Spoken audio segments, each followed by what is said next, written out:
வணக்கம். பழந்தமிழ் இலக்கியங்கள்ல ஈகை அப்படிங்கிற ஒரு அற்புதமான விஷயத்த பத்தி எவ்வளவு ஆழமா சொல்லியிருக்காங்கன்னு நாம இன்னைக்கு பார்க்க போறோம். இந்த விளக்கத் தொகுப்புக்கு உங்களை அன்புடன் வரவேற்கிறேன். ரொம்ப சுவாரஸ்யமான ஒரு தத்துவ பயணம் இது. சரி, நேரடியா விஷயத்துக்குள்ள போயிடலாமா? பயணத்தை தொடங்குறதுக்கு முன்னாடி உங்ககிட்ட ஒரு நேரடி கேள்வி. இன்னைக்கு இருக்கிற நவீன உலகத்துல பேங்க்ல பணம், வீடு, வாசல்னு சொத்துக்களை சேர்க்கறது தான் செல்வம்னு நாம நினைக்கிறோம் இல்லையா? ஆனா நம்ம பழந்தமிழ் ஞானத்தின்படி ஒருவரை உண்மையிலேயே செல்வந்தர் ஆக்குவது எதுன்னு நீங்க என்னைக்காவது யோசிச்சிருக்கீங்களா? இந்த கேள்வி நிச்சயம் உங்க சிந்தனையை தூண்டும். இதுக்கு நம்ம அறிஞர்கள் ரொம்ப ஆழமான ஆனா எளிமையான ஒரு பதில சொல்லியிருக்காங்க. இல்லார்க்கு ஈதலே ஈகை. அதாவது தன்னிடம் இல்லாததால வறுமையில வாடுறவங்களுக்கு எந்த ஒரு எதிர்பார்ப்பும் இல்லாம கொடுக்குறோம் பாத்தீங்களா, அதுதான் உண்மையான ஈகை. இதுதான் இன்னைக்கு நாம பார்க்க போற அத்தனை விஷயங்களுக்கும் ஒரு பலமான அடித்தளம். முதல் பகுதி, ஈகையின் இலக்கணம். அதென்ன இலக்கணம்? ஆமாங்க, இந்த தொன்மையான அறச்செயலோட அடிப்படை வரையறைகள் என்னன்னு நாம முதல்ல தெரிஞ்சுக்கணும்.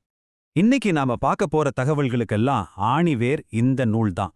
புலவர் குழந்தை அவர்கள் ரொம்ப அருமையா தொகுத்து எழுதிய நீதி களஞ்சியம் அப்படிங்கிற மாபெரும் பொக்கிஷம். இதுல ரொம்ப சுவாரஸ்யமான விஷயம் என்ன தெரியுமா? இது ஏதோ ஒரு தனி நூல் கிடையாது. நாலடியார், பழமொழி, ஏலாதி அப்படின்னு 21 பழந்தமிழ் அறநூல்கள்ல இருக்கிற கருத்துக்களை ஒன்னா சேர்த்து கொடுத்திருக்காங்க. ஒரு தலை சிறந்த வழிகாட்டி அப்படின்னே இதை சொல்லலாம். ஒரே புத்தகத்துல பழந்தமிழர்களோட அத்தனை அறச்சிந்தனைகளும் அடங்கியிருக்கு. சரி, இந்த நூல் ஈகை அப்படிங்கிறத எப்படி துல்லியமா வரையறுக்குதுன்னு பார்ப்போம். ஓயாம உழைச்சும் உண்ண உணவும் உடுக்க உடையும் இல்லாம தங்களை தாங்களே பார்த்துக்க முடியாத நிலைமையில இருப்பாங்க இல்லையா, அவங்களுக்கு உதவுறது தான் செல்வந்தர்களோட தலையாய கடமை. சும்மா இருக்கிறவங்களுக்கு இல்ல, உண்மையிலேயே உழைக்க முடியாத இயலாதவங்களுக்கு உதவுறது தான் ஈகைன்னு இது ரொம்ப தெளிவா சொல்லுது. நாலடியார்ல வர 708வது பாடல் ஒன்னு இருக்கு. அது எவ்வளோ ஆழமானது பாருங்களேன். இம்மி அரிசி துணையானும், அதாவது ஒரு சின்ன அரிசியோட அளவே இருந்தாலும் உங்களால முடிஞ்சத மத்தவங்களுக்கு தினமும் கொடுங்க அப்படின்னு இந்த பாட்டு சொல்லுது. இன்றைக்கு நாம தினமும் செய்யற சிறிய அளவிலான உதவிகளோட மகிமைய பல நூற்றாண்டுகளுக்கு முன்னாடியே நம்ம முன்னோர்கள் எவ்வளோ சிம்பிளா சொல்லியிருக்காங்க பாருங்க. அடுத்து 2வது பகுதிக்கு வந்திருக்கோம்.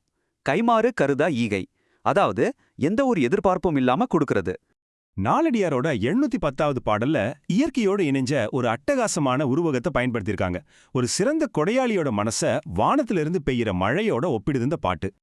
இதுல நாம புரிஞ்சுக்க வேண்டிய முக்கியமான விஷயம் என்னன்னா, பிரதிபலனை எதிர்பார்த்து கொடுக்கறது உண்மையான ஈகையே கிடையாது. பூமிக்கு மழைய தர்ற மேகம் திரும்ப பூமி கிட்ட இருந்து எதையாவது கேக்குதா? கண்டிப்பா இல்ல. அதுபோலதான் நாமும் எதையும் எதிர்பார்க்காம கொடுக்கணும். 3வது பகுதி, இன்சொல் கலந்த கொடை. இதுவரைக்கும் நாம என்ன குடுக்கறோம்னு பார்த்தோம், இப்போ அத எப்படி குடுக்கறோம்னு பாப்போம். இது ஈகையோட உணர்வுபூர்வமான பக்கம். சிறுபஞ்சமூலத்துல வர்ற 717வது பாடல் நமக்கு ஒன்ன உணர்த்துது. நீங்க குடுக்கறது ஒருவேளை ரொம்ப சின்ன பொருளா கூட இருக்கலாம். ஆனா அதை கொடுக்கும்போது உங்க முகம் மலர்ந்து மனம் உருகி ஒரு இரக்கத்தோட கொடுத்தீங்கன்னா அது வாங்குறவங்களுக்கு ஒரு மலையளவு பெரிய நன்மையை தரும்.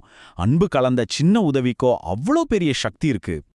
அதே மாதிரி இது என்ன தெளிவா சொல்லுதுன்னா, கடுகடுத்த முகத்தோட கடுமையான சொற்களை பேசி கொடுக்கற கொடை பார்க்கறதுக்கு நல்லா இருந்தாலும் சுவையே இல்லாத ஒரு கசப்பான காய போன்றது. ஆனா இன்சொல்லோட ஒரு சின்ன புன்சிரிப்போட கொடுக்கற கொடை தான் சுவையான கனிந்த பழம் மாதிரி.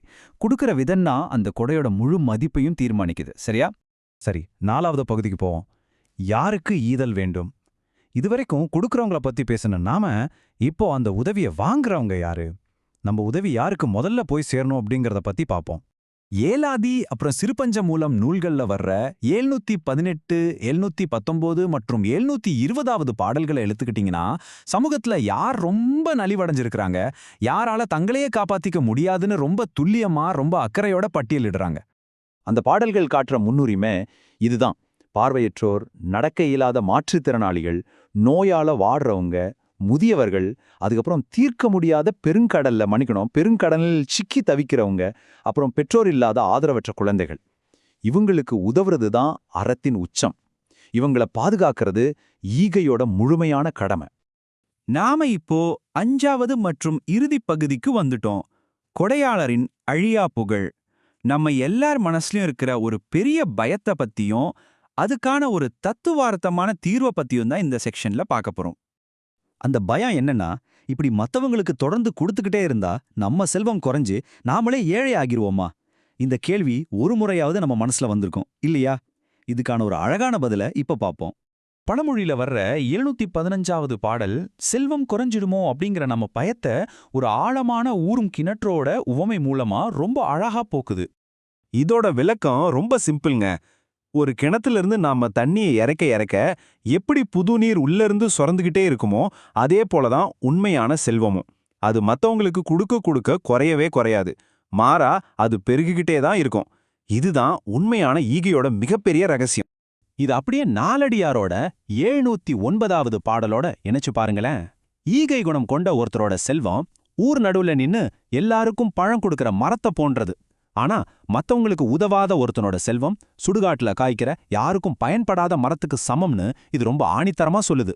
அப்படின்னா இறுதியா உங்ககிட்ட ஒரு சிந்தனையை விட்டுட்டு போறேன். நீங்க விட்டு செல்ல போற சுவடு என்ன?